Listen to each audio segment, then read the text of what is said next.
Ось уже під цим кущем. Ще зараз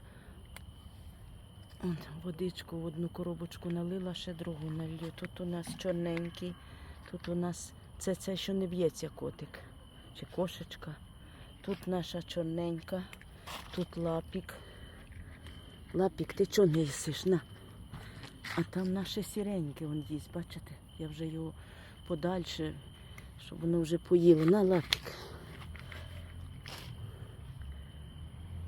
Сьогодні нас тут багатенько, бачите?